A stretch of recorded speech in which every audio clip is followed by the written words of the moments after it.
start by saying that the current juncture of what we are talking about, both as emergency and the kind of violence that we are seeing in public space, is something that we need to contextualize.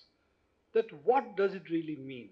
Is it some goons wreaking havoc in our public space? Is it that a certain kind of behavior has come in the forefront because of social media? It's always easy to blame technology for what is happening because it's new, something which is new must therefore also be related to what is new in technology. Or is it something deeper we are experiencing in our society? And I would start by saying that if we don't understand the nature of public violence today, then we would not understand also what the objective of this violence is. That it is not, it is that it is just political forces which have always believed in strong arm methods getting stronger temporarily and so on. But there is a design which is larger that we need to understand. And the design is not just a simple political design, but it is really a design at the level of societal reconfiguration. Now, why this is so? For doing that, I'm going to take you a little afar. I'm going to take you to the United States, where lynching as public spectacle became quite known, may not be known to us, but certainly as a public spectacle, it was quite well known. And recently, last 10, 15 years, a lot of material has come out which has documented the nature of this violence and how it was actually transmitted, shown, and how people participated.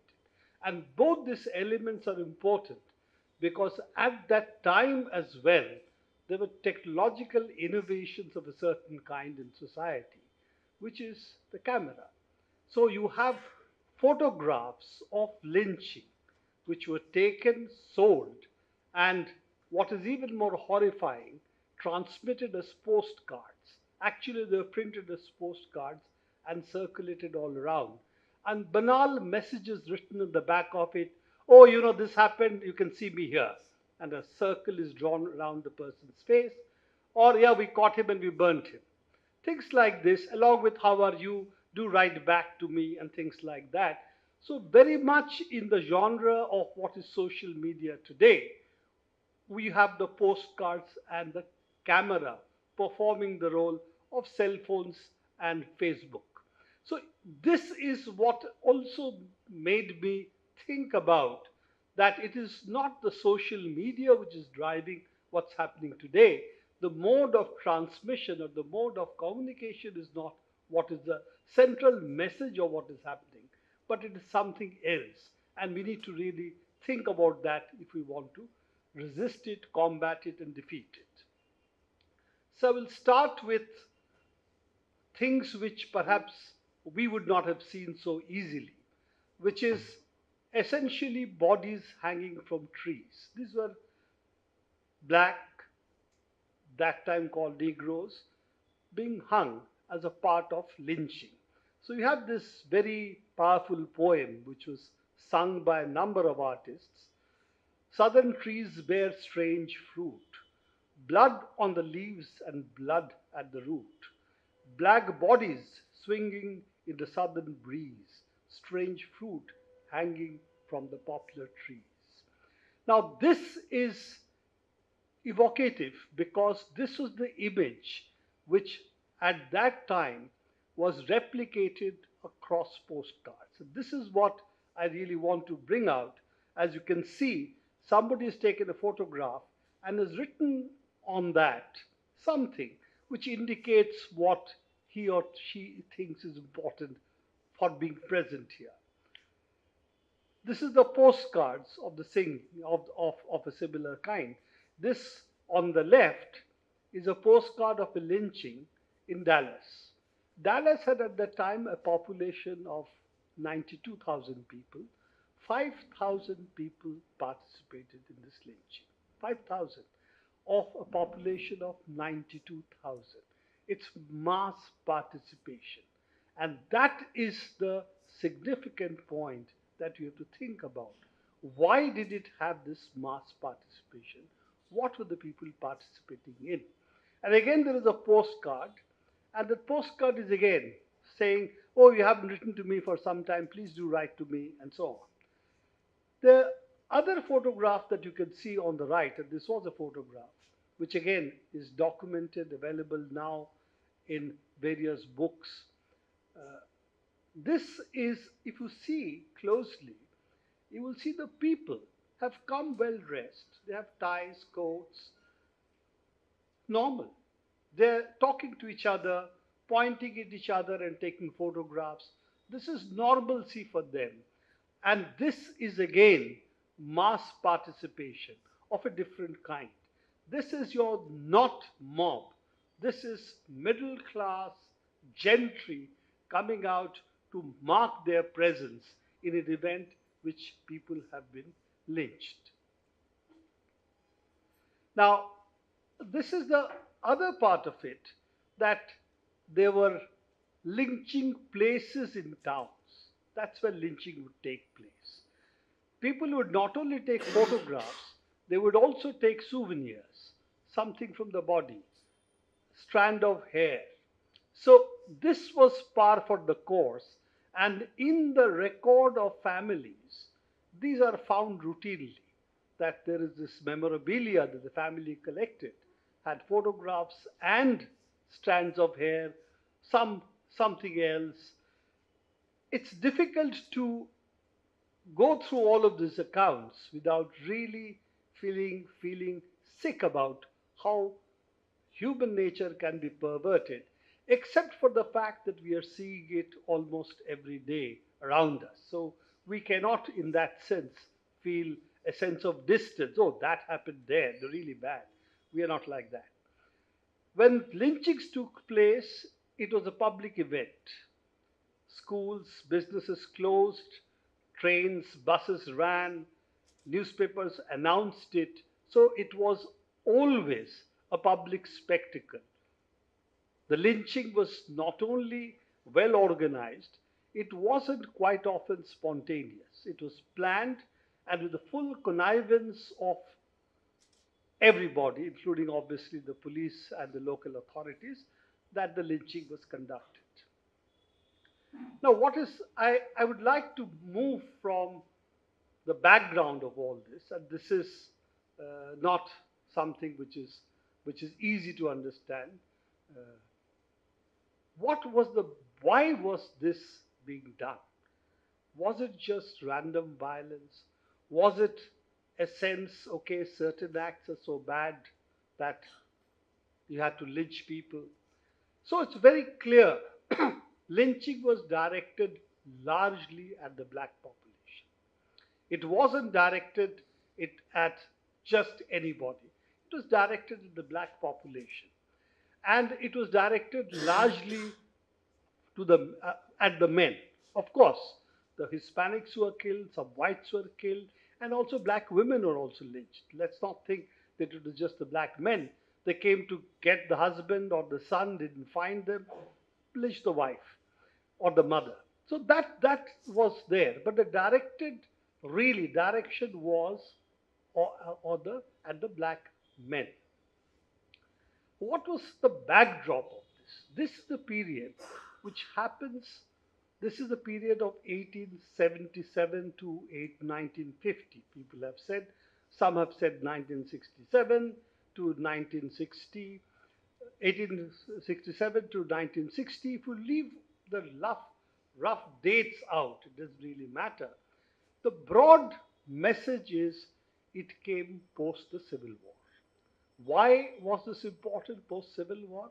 Because slavery had been abolished.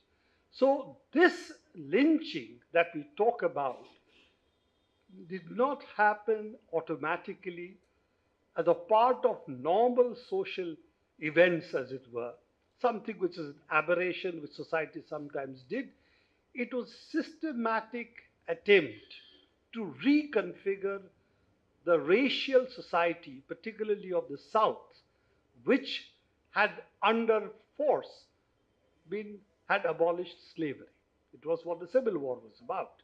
Slavery was abolished. The South did not agree to slavery being abolished. That's why the secession and the Civil War.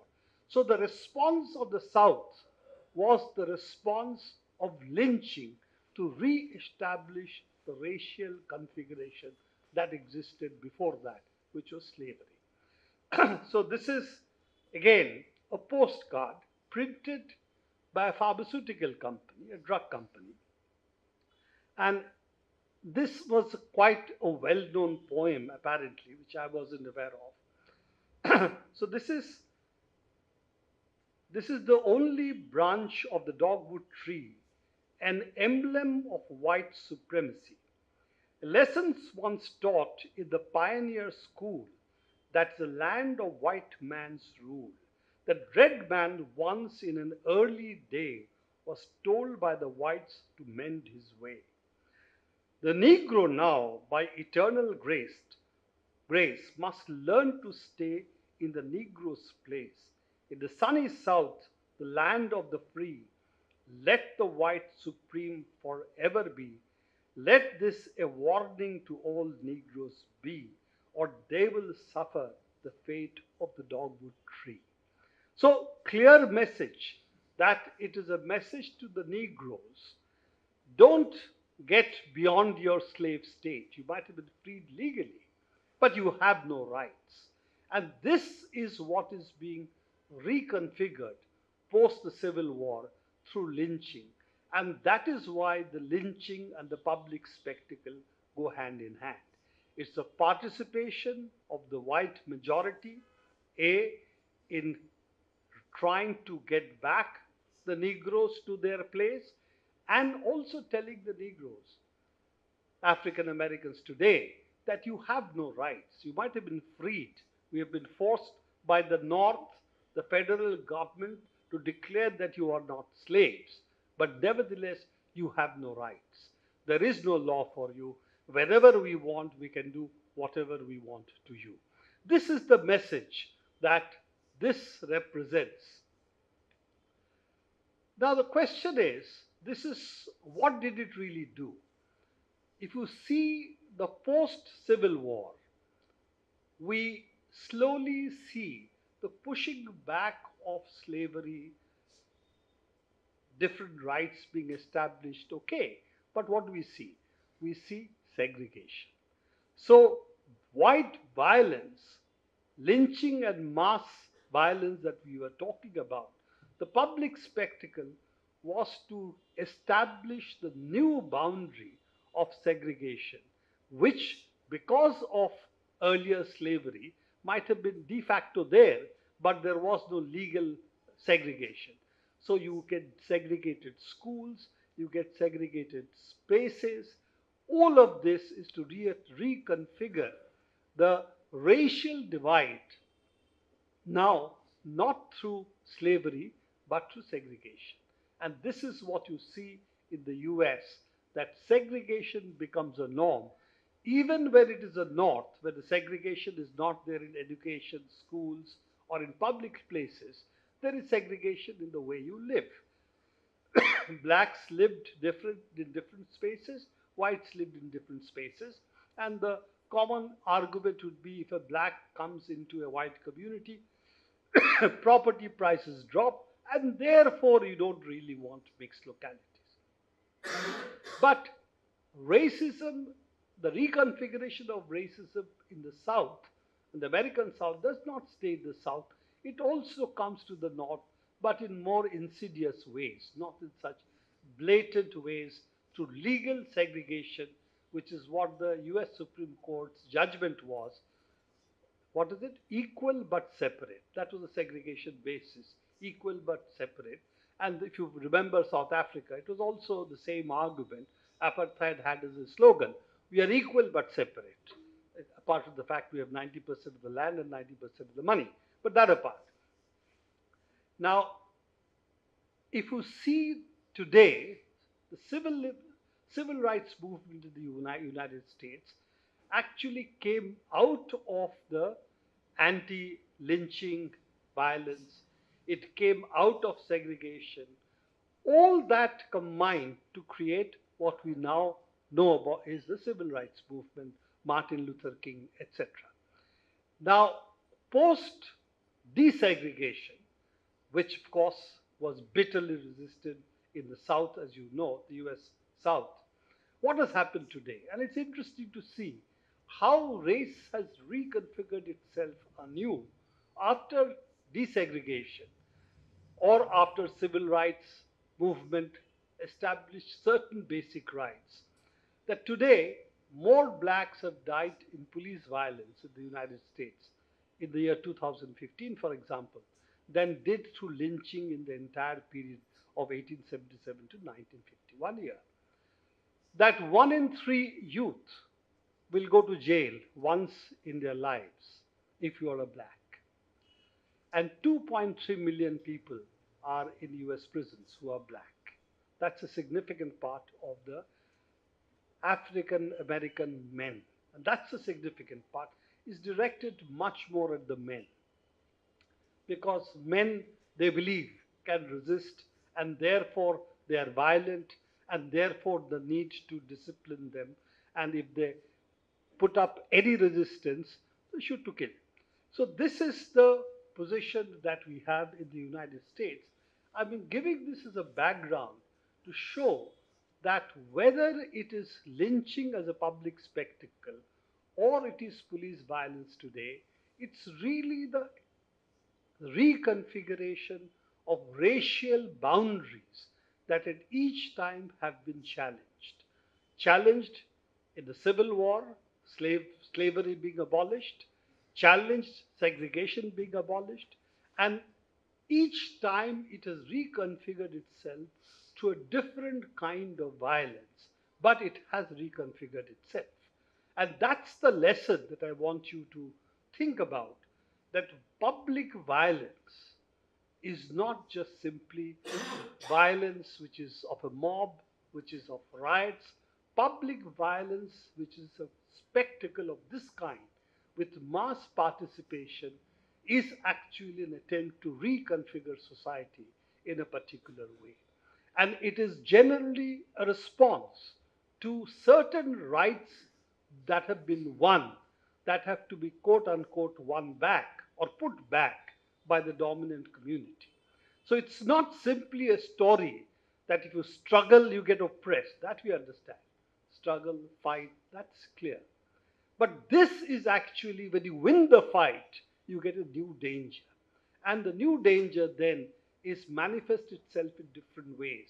And this is what I am taking the southern example, the southern United States to be, that there is an objective behind a mass violence. Public spectacles which have this kind of participation that we are seeing today has an objective which is not just mindless violence. When it is celebrated through videos, transmitted in WhatsApp and on Facebook in different ways, there is an objective that is there, and that's what we need to really look at. Now, I'm getting, because it's Jana Manch, therefore I'm getting a little cultured, so I'm reading poetry today, which I normally don't do. So there is the killing the Shambhukas. This is drawing its reference really from the strange fruit, that poem that we talked about. This is when Rohit Vimula was killed. Then Chandra Mohan wrote a poem, ceiling fans bear a strange fruit, blood on the books, blood on papers, a black body swinging in mute silence, strange fruit hanging from tridents.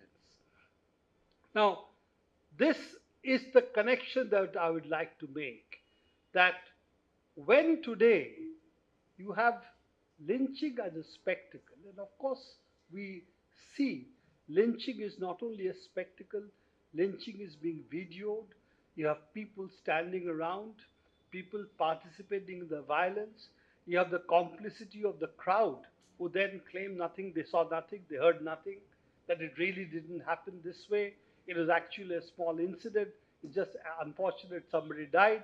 when all this manufactured, shall we say, evidence is created, and quite often the victims are the ones against whom cases are lodged.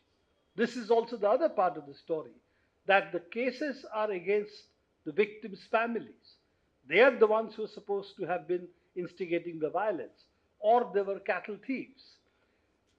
On the other hand, those who are convicted are being garlanded by ministers. There is this public acceptance that this is a great deed you have done. You are fighting for something great. So all this that you see is trying to also give a message. What is the message? And I would argue that what we are seeing is actually the what the national movement had established in the country, a secular state which had obligation that it would not only protect minorities but also provide affirmative action, which is what we call reservation.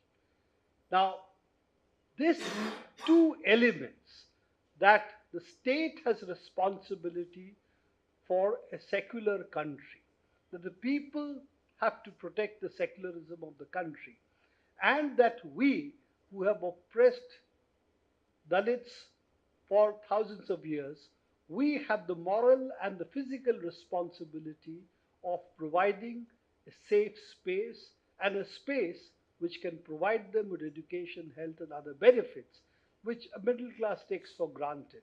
The affirmative action that the state had promised in different ways. This is the gain of the national movement.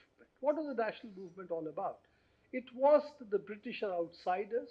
We want our independent economic space. And the promise of the independence movement was that all the people would benefit.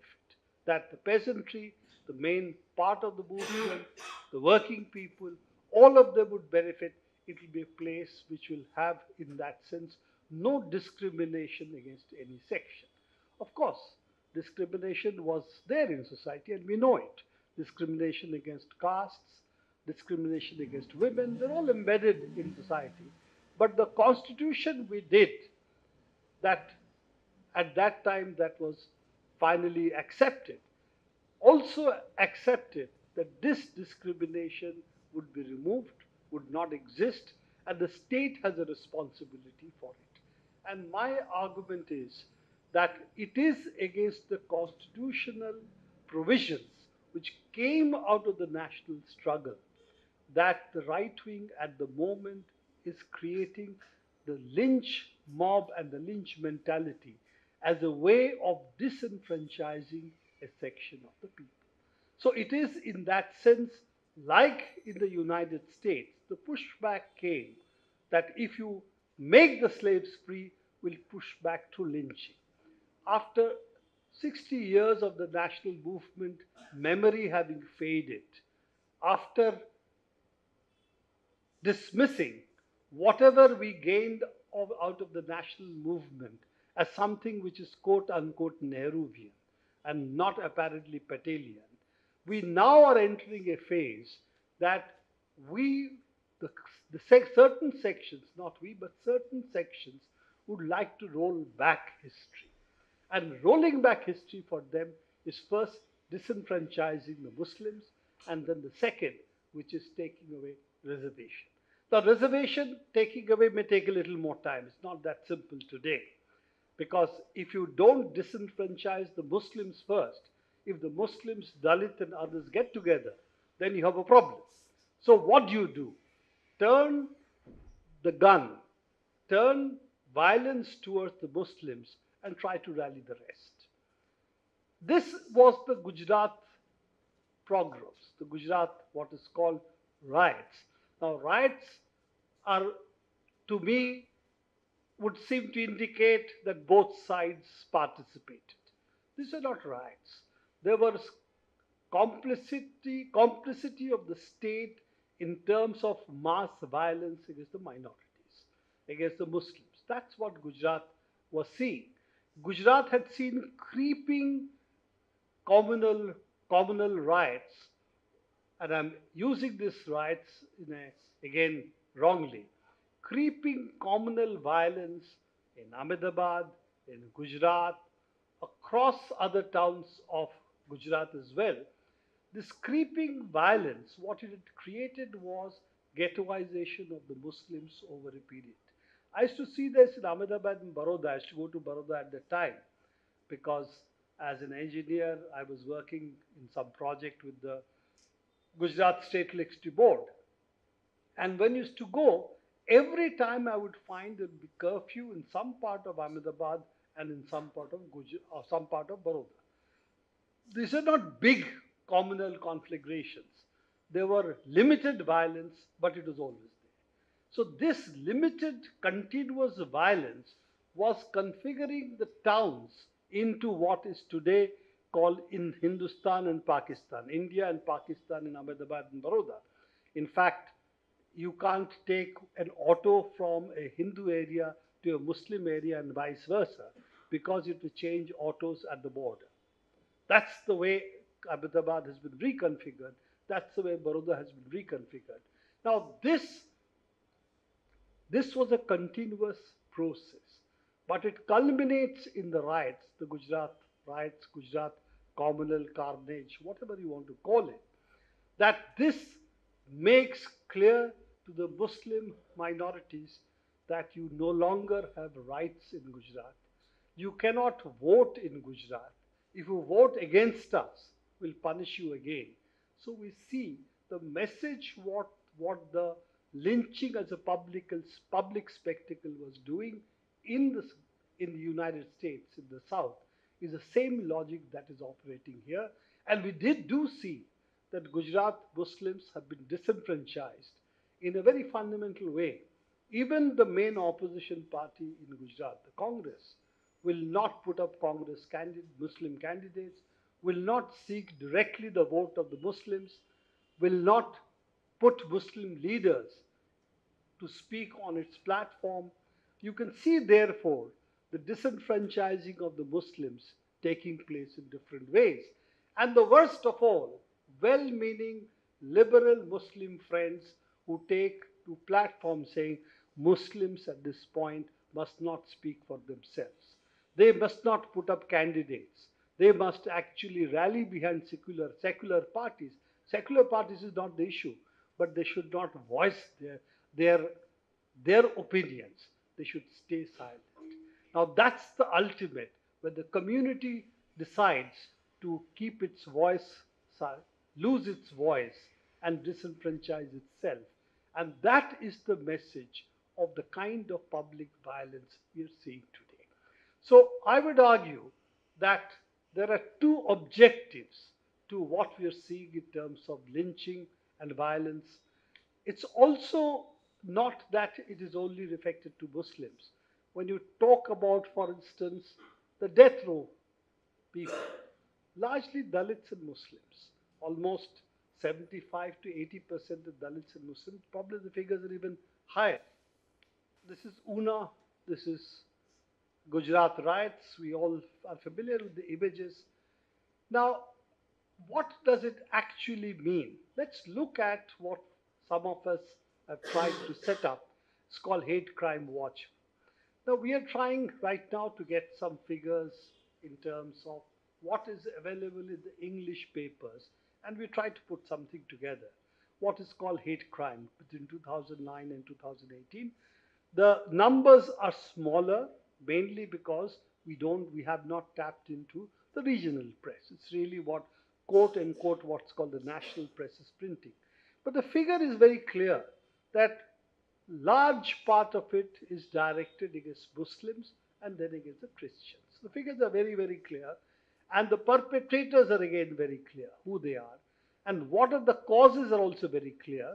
It's either eating cow or across religious boundaries, marriage, or what is called conversion. All of these leads to a certain kind of violence. So very clear hate crime violence that we are at the moment we can document. Now, my purpose of all this is not to say that this is what's happening and give a scientific, quote unquote, scientific explanation of what's going on. But the real issue is, how do you resist it? So the first sign of resistance is for us to understand, which I think most of us do, that if we don't stand up today for others, we'll obviously not be able to stand up when they come for me, when they come for you. So that, I think, message most of us have. But I think the real message that we have to have is not what happens when there is violence. I do agree, when there is violence which is directed against a certain community, against certain people, it's very difficult to be there at the spot. We can't, because it's happening in a very, very distributed way. And the enemy has the ability to mobilize, shall we say, attacks at any point. So you cannot therefore have a boundary which you can defend.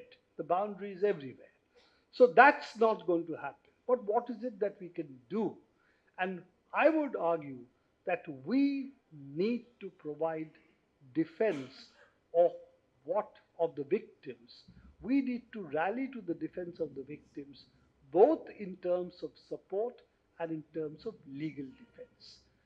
I think what we don't seem to understand is that not only are the victims today have to suffer the consequence of the violence, they are the ones who are being taken to courts. They are the ones who have to go from court to court seeking for bail, fighting the case, and it can go on for 2 years, 3 years, 4 years, 5 years. This is the legal system.